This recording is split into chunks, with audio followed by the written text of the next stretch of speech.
Hola, ¿qué tal? Mi nombre es Mohamed Hassan Silva Muñiz.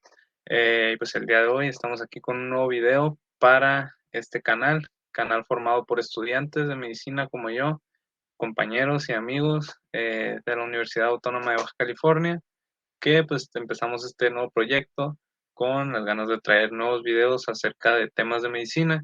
Y en este caso a mí me toca hablar sobre el electrocardiograma y un video sencillo acerca de su interpretación.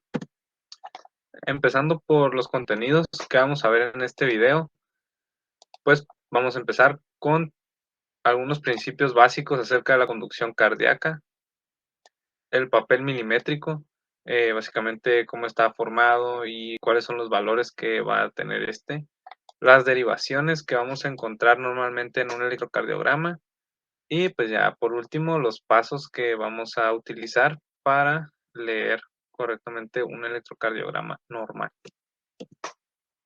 Empezando por la conducción cardíaca. Como ya sabemos, el impulso eléctrico nace normalmente del nodo sinusal. Este impulso es transmitido a través de las vías internodales hacia un nodo auriculoventricular, el cual va a detener este impulso por una fracción de segundo, lo suficiente apenas para que las aurículas se contraigan antes que los ventrículos.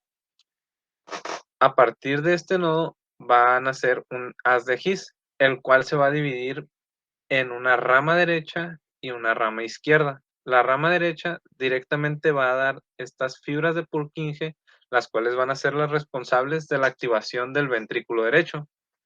Por su parte, la rama izquierda todavía se va a subdividir en fascículos. Normalmente siempre hay un fascículo posterior y anterior izquierdos. Y en algunos casos hay corazones en los cuales se llega a ver un fascículo medio, el cual pues da algunas fibras de Purkinje para el tabique interventricular. Ahora bien, ¿cómo vamos a ver representado esta conducción y este ciclo cardíaco en un electrocardiograma como tal con ondas, segmentos e intervalos? Pues en esta imagen vemos algo parecido, que es como las ondas y qué representan cada una. Antes de cada complejo QRS, normalmente siempre vamos a tener una onda P. La onda P nos refleja la contracción de las aurículas, mientras que el complejo QRS como tal está formado por tres ondas, la onda Q, la onda R y la onda S. Estas tres ondas pues van a reflejar la contracción ventricular. Y por último, seguido del complejo QRS está la onda T, que representa la repolarización de los ventrículos. Ahora, el papel milimétrico. Este es importante conocerlo porque a partir de aquí vamos a tener los valores que utilizamos normalmente pues para un electrocardiograma. Hay que empezar por mencionar que la calibración normal más utilizada comúnmente es de 25 milímetros por segundo. Es importante revisarlo siempre porque calibraciones diferentes pues van a tener valores diferentes y pues no se adecúan para una interpretación como la que nosotros hacemos con estos valores. Como ya sabemos, el papel milimétrico pues está formado por cuadros grandes y cuadros chicos. Cada cuadro grande está formado de 5 cuadros chicos en el eje horizontal y en el eje vertical. Y pues un cuadro chico es de 1 por 1 milímetros. En el eje horizontal vamos a encontrar la representación del tiempo, mientras que en el eje vertical es la amplitud del voltaje. Un cuadro chico en el eje horizontal representa 0.04 segundos o 40 milisegundos, mientras que un cuadro grande representa 0.2 segundos o 200 milisegundos. En el eje vertical, un cuadro chico representa 0.1 milivoltios y un cuadro grande 0.5 milivoltios. Ahora hablando de las derivaciones, un electrocardiograma normalmente cuenta con 12 derivaciones, las cuales son 6 frontales y 6 horizontales o precordiales. Las 6 frontales vamos a encontrar 3 que son monopolares que estas son las que se colocan los electrodos en las extremidades ABR, ABL y ABF, según la extremidad en que se colocan. Y tres bipolares que están formadas por las diferencias de los potenciales que existen entre estas tres derivaciones monopolares. La diferencia entre ABR y ABL va a formar D1, la diferencia entre ABR y ABF va a formar D2 y la diferencia entre ABL y ABF pues va a formar D3, lo que conforma pues el famosísimo triángulo de Einthoven, que también es muy utilizado al momento de calcular el eje cardíaco, como vamos a ver más adelante. Por su parte, pues las derivaciones horizontales o precordiales son aquellas que se colocan en el pecho. Son 6 y todas son monopolares. Y pues aquí están los lugares que ocupan en la caja torácica. Ahora sí, pasando a los pasos que vamos a seguir para leer un electrocardiograma normal. Vamos a empezar por el ritmo, la frecuencia, el eje y por último vamos a revisar ondas, segmentos e intervalos. Mencionar que todo lo que se encuentra en este video es hablando acerca de un electrocardiograma normal. Cualquier cosa que sea distinta a lo que vamos a ver aquí, pues vamos a considerarlo como anormal y pues debe ser tratado como un tema aparte y pues no lo vamos a considerar en este video como tal, sino que pues posteriormente se harán más videos acerca de estos temas.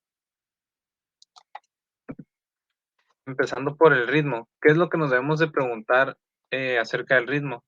Pues si es sinusal o no sinusal, básicamente. ¿Cómo vamos a saber si un ritmo es sinusal? Debemos de revisar que cumpla con estos criterios que están aquí. En primer lugar, debemos de encontrar ondas P positivas en D1, D2, D3 y ABF, mientras que deben de ser negativas en ABR.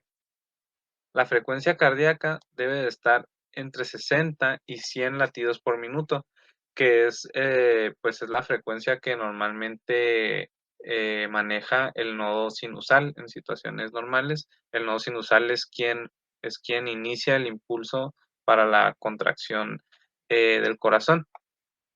Que puede haber bradicardias o taquicardias sinusales, pero esos son otros temas. Intervalos RR regulares. ¿Qué quiere decir esto? Que la distancia entre los QRS de un electrocardiograma pues deben de ser más o menos similares, que no haya tantas diferencias. Por ejemplo, aquí vamos a tratar de dibujar uno, así rápidamente, aunque me quede feo. Mm, ve, aquí, aquí, aquí.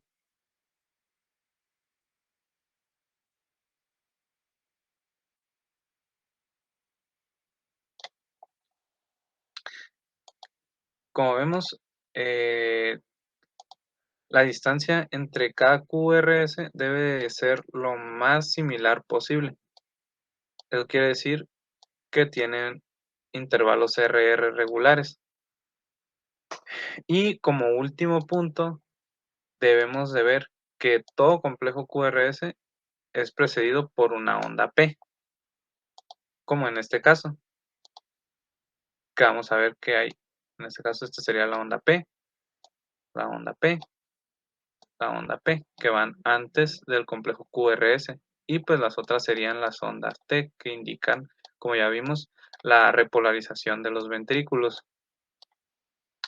En caso de que no se cumplan estos criterios, vamos a considerar que es un ritmo no sinusal y pues ya se sale de la normalidad que es un electrocardiograma.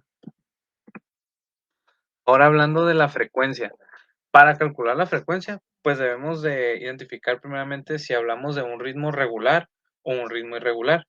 Como ya vimos, la frecuencia normal del nodo sinusal es de entre 100 y 60 latidos por minuto. Algunas formas muy sencillas de calcular el ritmo, pues se basan ya sea en medir los cuadros chicos que hay en intervalo RR o ya sea los cuadros grandes que hay en los intervalos RR. Pues básicamente sería dividir ya sea 1500 entre el número de cuadros chicos de cada intervalo RR o 300 entre el número de cuadros grandes que hay entre los intervalos RR.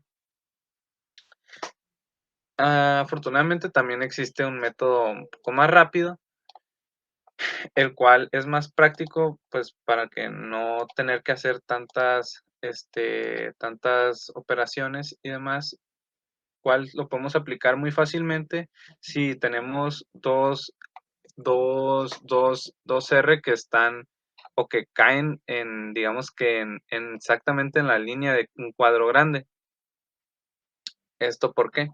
Porque ya tenemos valores preestablecidos de 300, 150, 100, 75, 60 y 50, según el número de cuadros grandes que exista entre cada R.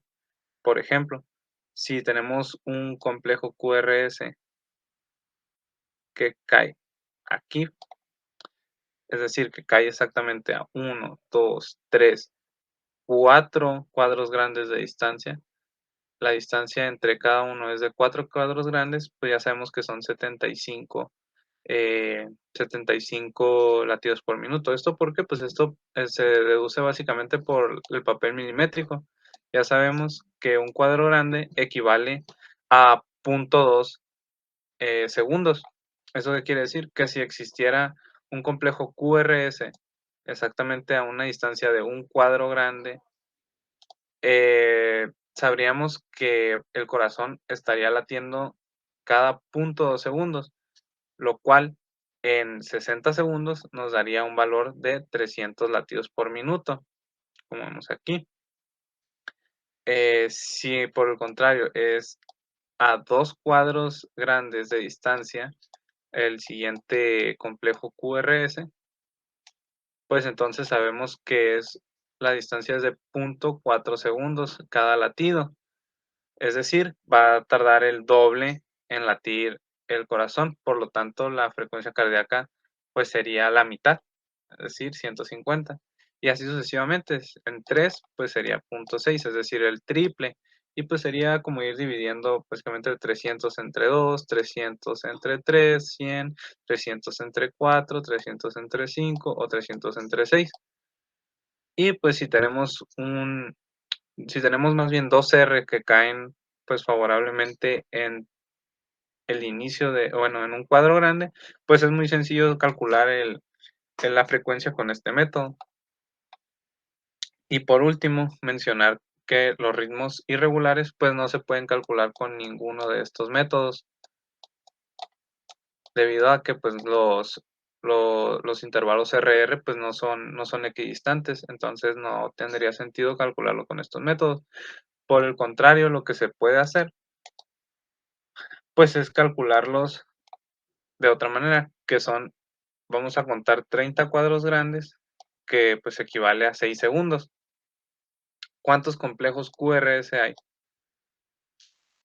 Y lo vamos a multiplicar por 10, que sería pues un estimado de los latidos por minuto que hay en 60 segundos, es decir, en un minuto.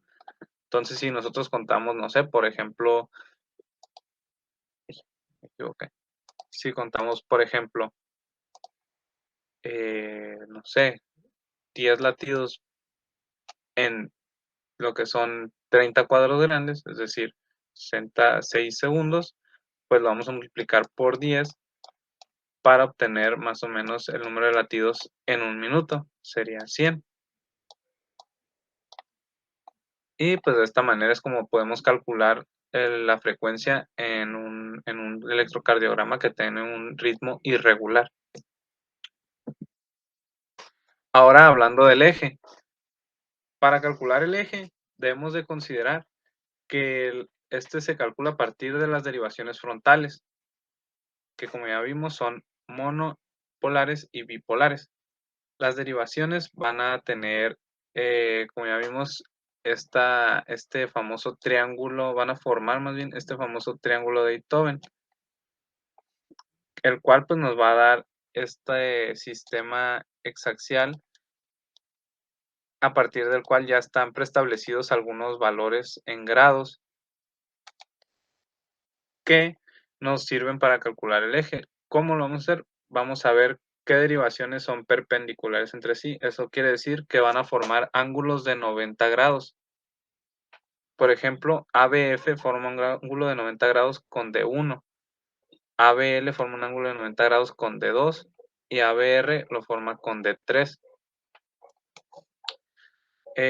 Una manera más sencilla, la más fácil para verificar si el eje está normal es básicamente revisar dos derivaciones. Vamos a checar ABF y D1. Si ambas derivaciones están positivas, podemos asegurar que el eje está normal. ¿Por qué? Porque se encuentra ya sea entre 90 y 0 grados. Un eje cardíaco normal está entre menos 30 y 120 grados. Si nosotros verificamos estas dos derivaciones y ambas son positivas, podemos asegurar que el eje es normal. Por último, las ondas, segmentos e intervalos, que como ya vimos, tienen ciertos valores que deben de mantenerse para poder decir que son normales. En caso del complejo QRS, como ya vimos, su valor normal es de 120 milisegundos. Bueno, debe ser menor de 120 milisegundos. Eso quiere decir menor de 3 cuadritos grandes, menor de 3 cuadritos pequeños, perdón. En caso de que este sea mayor, pues podríamos estar hablando de un bloqueo de rama. El intervalo PR, por su parte, lo normal es que sea de 120 a 200 milisegundos. ¿Eso qué quiere decir? Que debe ser menor de 5 cuadritos grandes, de 5 cuadritos pequeños, perdón, digo con los grandes. 5 cuadritos pequeños. En caso de que este sea mayor, pues entonces podríamos pensar en un bloqueo auriculoventricular, pero pues estos ya son temas para otros videos que no vamos a tratar aquí precisamente, pero que sí es importante conocer estos valores precisamente para saber eso. El segmento ST debe ser isoeléctrico. ¿Eso qué quiere decir? Que debe de seguir la línea isoeléctrica. En caso de que encontremos un segmento ST que esté por encima de la línea eléctrica, es decir, que haya un supradesnivel del segmento ST, o al contrario, que sea inferior a la línea eléctrica, es decir, que haya un infradesnivel, pues puede ser un signo de cardiopatía. Podría ser tanto una cardiopatía isquémica, que veremos de isquemia, o incluso de infarto. También podemos revisar el intervalo QT, cual debería ser normal entre 340 y 440 milisegundos en hombre y 460 milisegundos en mujeres, aunque debemos de considerar que puede variar dependiendo de la frecuencia cardíaca. Por lo tanto, debemos de utilizar fórmulas que estén adecuadas o corregidas. En el caso, yo encontré la fórmula de Bassett, la cual nos da el QT corregido a partir de esta fórmula, que es el QT entre la raíz cuadrada del intervalo RR. Y pues en caso de encontrar un QT alargado, pues también ya nos estarían hablando de otras patologías. Pero como les menciono, estos son temas para más videos que no vamos a tratar aquí. Así que únicamente me queda mencionarles pues las gracias por su atención y espero que sea servido. Aquí hay las referencias que utilicé para quien quiera informarse un poco más acerca del tema, pues puede hacerlo. Así que muchas gracias y que tengan un bonito día.